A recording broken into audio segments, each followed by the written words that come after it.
British వాళ్ళు స్వతంత్రం ఇచ్చేటప్పుడు కావాలని మనల్ని ఇరకాటంలో పెట్టడానికి కొన్ని గొడవలు క్రియేట్ చేసిపోయారు. జోరాన్ రేఖ అట్లాంటిదే, పాకిస్తాన్ పాక్ ఆక్యుపైడ్ కాశ్మీర్ అట్లాంటిదే. ఈ దేశంలో సంస్థానంలోళ్ళు వాళ్ళ ఇష్టం ఎటు కలవాలో, భారత్‌తో కలవాలో, పాకిస్తాన్‌తో కలవాలని వదిలేశారు. దాంతో నిజాం సంస్థానం పాకిస్తాన్‌తో కలుస్తానంది.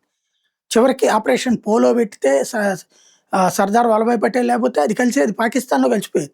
భారతదేశం మధ్యలో పాకిస్తాన్ ఉండేది. ఏమనాలి ఇట్లాంటి దిక్కుమాలిన పని చేసి.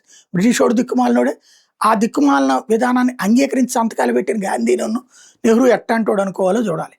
ఎందుకు ఈ మాట అనాల్సొస్తుందంటే, వాస్తవంగా బెంగాల్ స్వతంత్రం అన్నటువంటిది ఆగస్టు 15 రాలా. ఆ తర్వాత కూడా పాకిస్తాన్‌లో భాగమే అన్నారు బెంగాల్‌ని గూడా. బ్రిటిషోడు ఆ విధంగా పెంట పెట్టెళ్ళాడు. కానీ ఆ ప్రాంతాలకు సంబంధించినటువంటి సంస్థానాధీశులు, ప్రజలు మాత్రం భారత్‌లోనే ఉండాలని కోరుకున్నారు.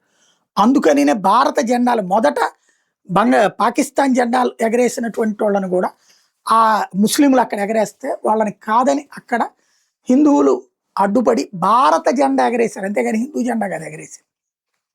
అప్పుడు అందుకనినే ఆ తర్వాతన అక్కడ బెంగాలోళ్ళకి స్వతంత్రం అన్నటువంటిది 1947 జూన్ 20వ తారీఖునొచ్చింది.